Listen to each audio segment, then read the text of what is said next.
आप देख रहे हैं मॉर्निंग न्यूज और मैं हूं आपके साथ रत्ना। उगते सूरज के साथ शुरू हो चुका है खबरों का नया सफर, जहां हर पर बदलती तस्वीर पर है हमारी नजर और हर बड़ी हलचल की सबसे पहले आपको खबर। आज की सुबह लेकर आई है देश दुनिया की कई बड़ी खबरें। कहीं सियासत के गलियारों में नई हलचल है तो कहीं फैसलों की गूंज सुनाई दे रही है। कहीं मौसम अपना रंग बदल रहा है तो कहीं कोई घटना बन रही है पूरे दिन की सबसे बड़ी चर्चा।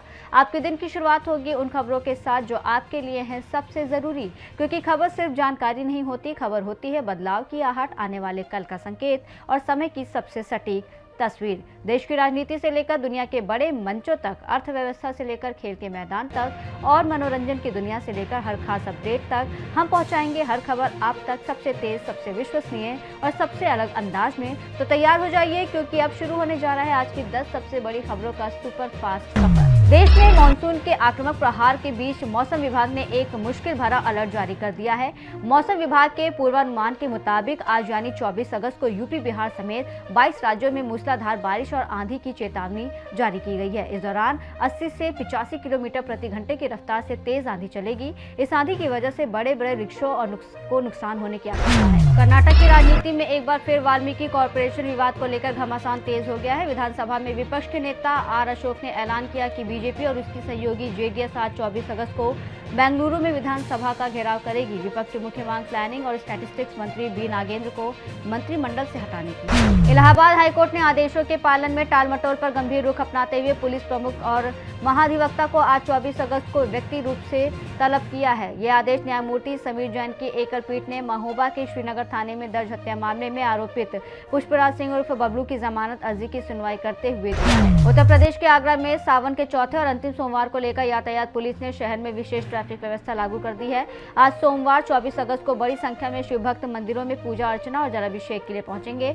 इसके अलावा कांवड़ यात्रा और पृथ्वीनाथ महादेव मंदिर में आयोजित विशेष मेला कार्यक्रम को देखते हुए यातायात पुलिस ने कई मार्गों पर डायवर्जन और भारी वाहनों के प्रवेश पर रोक लगाई है। आयुर्विज्ञान में राष्ट्रीय परीक्षा बोर्ड की ओर से राष्ट्रीय पात्रता सह प्रवेश परीक्षा पीजी यानी कि नीट पीजी 2026 एग्जाम के लिए एडमिट कार्ड आज यानी 24 अगस्त को डाउनलोड के लिए उपलब्ध करवा दिए जाएंगे।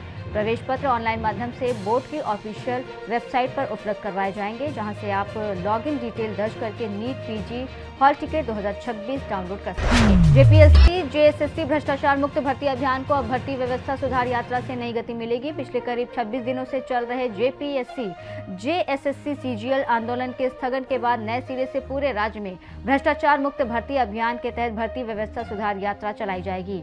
छात्र नेताओं ने कहा कि आज 24 अगस्त से दिशोम गुरु शिबू सोरेन के पैतृक गांव नेमरा रामगढ़ से भर्ती व्यवस्था सुधार यात्रा का शुभारंभ किया जाएगा, जिसका उद्देश्य पूरे राज्य में शैक्षिक व्यवस्था के साथ साथ भर्ती प्रक्रिया को पूरी तरह से पारदर्शी बनाना और भ्रष्टाचार को रोकना है। खेरहल प्रखंड में नो मैपिंग और विसंगति वाले मतदाताओं की सुनवाई की प्रक्रिया आज 24 अगस्त से शुरू होगी। प्रखंड में कुल 857 नो मैपिंग और 5892 विसंगति वाले मतदाताओं की सुनवाई की जानी है। सहायक निर्वाचक निबंधन पदाधिकारी सह प्रखंड विकास पदाधिकारी अमित कुमार ने बताया कि जिन मतदाताओं की मैपिंग नहीं हुई है उनकी मैपिंग। मुरादाबाद में कांवड़ यात्रा को देखते हुए आज 24 अगस्त को सभी शिक्षण संस्थान बंद रहेंगे। जिलाधिकारी डॉक्टर राजेंद्र पैसिया ने श्रावण माह के अंतिम शनिवार और सोमवार को कांवड़ियों की भारी भीड़ को संभावना के मद्देनजर ये आदेश जारी किया है। वहीं सोमवार 24 अगस्त को विभिन्न शिव मंदिरों में जलाभिषेक और पूजा अर्चना के लिए बड़ी संख्या में श्रद्धालुओं के पहुंचने की उम्मीद है। दिल्ली के जंतर मंतर पर हुए प्रदर्शन के बाद अब कॉकरोच जनता पार्टी ने केंद्र सरकार के खिलाफ फिर से आंदोलन का संकेत दिया है। संगठन ने सरकार पर देश के युवाओं के साथ विश्वासघात करने और उनका विश्वास तोड़ने का आरोप लगाया है। सीजेपी ने कहा कि वो आगे की रणनीति तय करने के लिए आज 24 अगस्त को बैठक करेगी और इस अपील के बाद एक बार फिर आंदोलन शुरू होने की संभावनाओं को लेकर चर्चाएं तेज हो रही हैं। कमिश्नरेट पुलिस ने सावन मास के चौथे सोमवार पर शहर में यातायात व्यवस्था को सुचारू बनाए रखने और शिव भक्तों की भीड़ को नियंत्रित करने के लिए ट्रैफिक डायवर्जन प्लान जारी किया है। ये ट्रैफिक डायवर्जन व्यवस्था आज सोमवार की रात्रि 12 बजे तक प्रभावी रहेगी, जिसके तहत शहर के प्रमुख मार्गों पर भारी और मध्यम वाहनों के प्रवेश पर रोक लगाई गई है। और अपनी तेज रफ्तार सुबह में से कुछ पल निकालिए, क्योंकि अब हम आपको लेकर चलेंगे समय के उस सफर पर जहां बीते कल की कहानियां आज फिर जीवंत हो उठेंगी।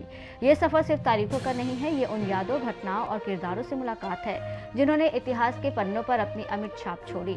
हर तारीख अपने अंदर एक नई कहानी छुपाए बैठी है। कहीं संघर्ष की मिसाल है, कहीं साहस की गाथा है, कहीं जीत का जश्न है, तो कहीं ऐसे फैसले हैं जिन्होंने दुनिया की दिशा और दशा बदल दी।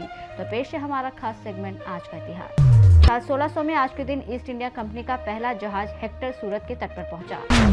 साल 1690 में आज के दिन कलकत्ता शहर की स्थापना हुई।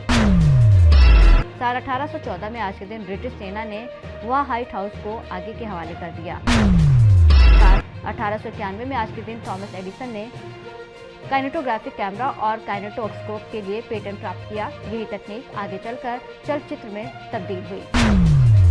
साल 1914 में आज के दिन प्रथम विश्व युद्ध जर्मन सेना ने नैमूर पर कब्जा किया। तो दोस्तों, ये था आपका आज का मॉर्निंग न्यूज अपडेट। देश दुनिया की ताज़ा खबरें, मौसम की जानकारी और इतिहास की रोचक झलक के साथ फिटनेस टिप्स। हमने आज की दुनिया की धड़कन आपके पास पहुंचाने की कोशिश की ताकि आप हर पल तैयार और जागरूक रहिए। याद रखें कि हर नई सुबह नई उम्मीदें और नए अवसर लाती है, इसलिए मुस्कुराते रहिए, जागरूक रहिए और अपने दिन को बनाइए खास। नमस्कार।